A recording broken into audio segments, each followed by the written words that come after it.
Oi, meus amores! Vamos lá para nossa aula de história.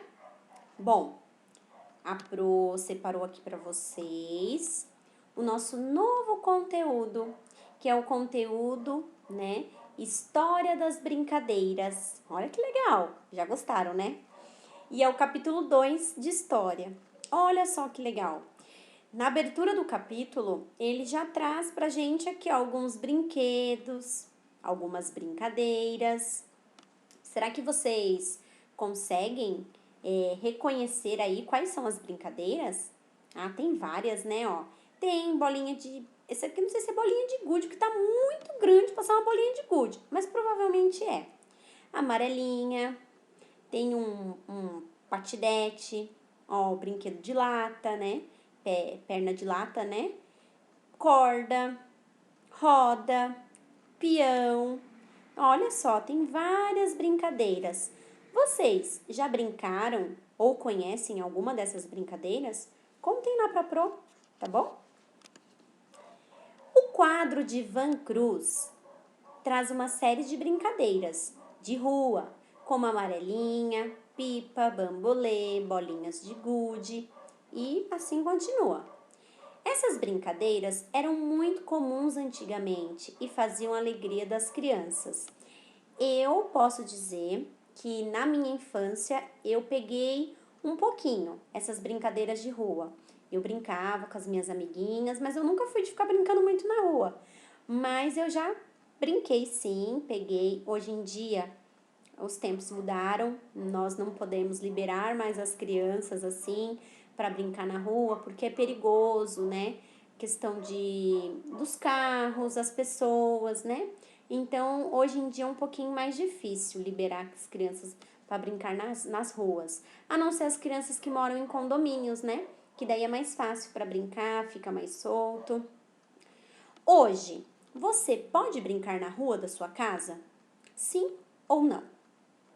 Converse com a sua professora sobre os motivos de muitas crianças não poderem brincar nas ruas atualmente. Como a Pro falou, hoje em dia é mais perigoso do que antigamente, né? Hoje em dia tem muita maldade, tem a questão dos carros, que as pessoas hoje em dia nem todas respeitam velocidade, né? Nem todas estão com atenção, né? Ao dirigir. Então, esses são alguns fatores que não permitem que vocês brinquem nas ruas, né? Assinale as brincadeiras que necessitam de algum tipo de fonte de energia. Pular amarelinha? Só precisa da sua energia, né? Jogar xadrez? Não. Carrinho de controle remoto? Jogar bola ou videogame?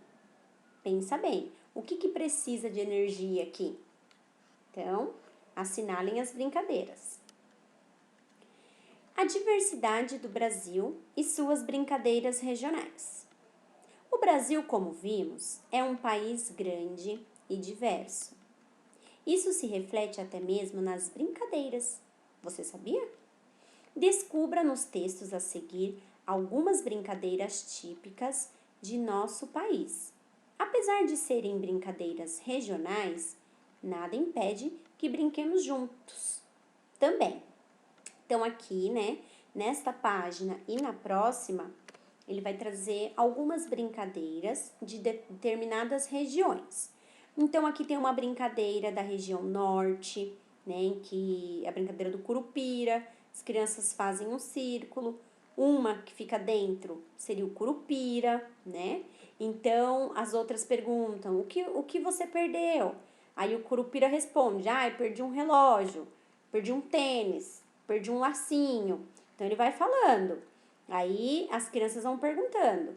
Agora, quando ele tira a venda, né? Quando o último falar, ele tira a venda. Quando ele tira a venda, ele vai correr atrás das crianças que não tem nada do que ele falou. Por exemplo, se ele falou relógio, a criança não tem um relógio, ele vai correr atrás dessa criança. Brincadeira do Nordeste. Essa brincadeira também é uma brincadeira de roda, né? Ela é chamada de 7 pecados. Uma criança fica com a bola no meio, né, no centro, e joga a bola bem alto e grita o nome de uma criança, certo? Assim que a criança chamada pegar a bola, ela manda que todos parem, daí todos saem correndo. A hora que ela pegou essa bola, todos saem correndo, daí ela para. Quando parar, ela tem que dar 7 passos e jogar a bola em uma das crianças, como se fosse uma queimada. Então, se ela conseguir acertar a criança, né, a criança pega a bola e começa tudo de novo a brincadeira. Agora, essa brincadeira é do Centro-Oeste. A brincadeira se organiza da seguinte forma: um grupo de crianças faz uma linha no chão. Essas linhas demarcarão o Rio Vermelho. Somente o pegador pode ficar dentro do rio. Aqui, ó, o nome da brincadeira é Rio Vermelho. Eles devem perguntar: podemos passar pelo Rio Vermelho? Aí o pegador, que é esse que está no meio, fala: sim, só com uma condição, deve passar. Aí a condição é o que o pegador falar. Sei lá, pulando de uma perna só, pulando e girando. Então, só as crianças que passarem assim podem trocar de lugar. Caso contrário, ele pode pegar essa criança. Brincadeira do Sul. Para brincar de taco, devemos formar 2 duplas. Então, ó, ficam 2 crianças de um lado, 2 do outro. Na rua, a gente brincava antigamente, a gente colocava pedacinho de pau para fazer uma casinha. Hoje em dia, as crianças colocam garrafa PET. Aí precisa de uma bolinha, né, tipo uma bolinha de tênis e um pedacinho de pau, um taco, para você acertar a bolinha. Então, para começar, desenhe 2 círculos. Em cada um deles, coloque as garrafas de plástico, igual está aqui, uma de um lado, outra do outro. Quem estiver com taco tem que rebater a bolinha para não deixar acertar a garrafa. Então, quem está com o taco é que vai proteger a garrafa. Então, tem que proteger para não derrubar. E quem está do ladinho dele é quem joga a bolinha para acertar a garrafa do outro. Brincadeira do Sudeste. Inicialmente, as crianças devem desenhar uma amarelinha em formato de caracol. Depois, para iniciar a brincadeira, joga-se a pedra no número 1. A criança então pula esse número e segue os demais, pulando em uma perna só. Quando chegar ao centro, pode colocar os 2 pés no chão e se preparar para voltar também em um pé só. Nesse retorno, deve parar para coletar a pedra. Então, galera, é como se fosse realmente a nossa amarelinha, só que ela é em formato de caracol, né? E aí você vai pulando de uma perna só. Jogou no 2, você tá no 1, pula o 2 e assim vai, certo? Depois na volta você tem que vir pegando as pedrinhas. Sempre existiu criança? Será? Será que sempre existiu? Claro, né, Pro? Todos os adultos, um dia eles foram crianças, certo? Você acha que sempre existiu criança? Se você está dizendo que sim, está correto. Elas sempre existiram. No entanto, antigamente, não existia a ideia de infância, pois as crianças eram vistas como adultos em miniatura. Usavam roupas de adulto, deveriam comportar-se como adultos e, quando já estavam mais desenvolvidas, começavam a participar dos eventos sociais. Abaixo temos a imagem do príncipe Charles Balthazar, pintada em 1635.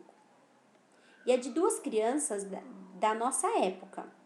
Analise as 2 imagens. Então, turminha, criança sempre existiu, porque o adulto, antes de ser adulto, ele precisa ser criança. Só que muito tempo atrás, a criança ela não era vista como criança, ela era vista como um mini adulto. Então as crianças trabalhavam, as crianças faziam coisas de adulto. Então, por exemplo, deveriam se comportar como adulto.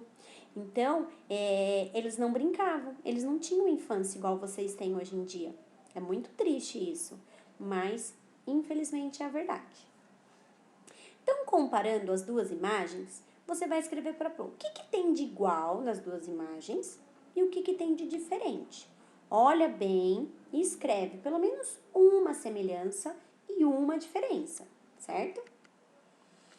Outras formas de aprender a história. Galerinha, aqui tem uma brincadeira chamada Escravos de Jó. A Pro mandou o videozinho para vocês. Eu quero que vocês brinquem com alguém aí na casa de vocês. Que a musiquinha é: escravos de Jó jogavam caxangá. Tira, põe, deixa ficar. Guerreiros com guerreiros fazem zigue, zigue, zá. Então, a Pro mandou o videozinho para vocês de como que é a brincadeira. Peguem qualquer objeto, pode ser um lápis, uma borracha, qualquer coisa. E brinquem, brinquem, tá bom? Depois contem pra Pro se vocês gostaram dessa brincadeira. Se nós estivéssemos na escola, mas isso não impede de mais pra frente a gente fazer. A gente podia fazer até com o corpo, dá pra brincar de escravos de Jó com o corpo, tá bom? Turminha, essa foi a nossa aula de história. Qualquer dúvida, a Pro está por aqui. Um beijo!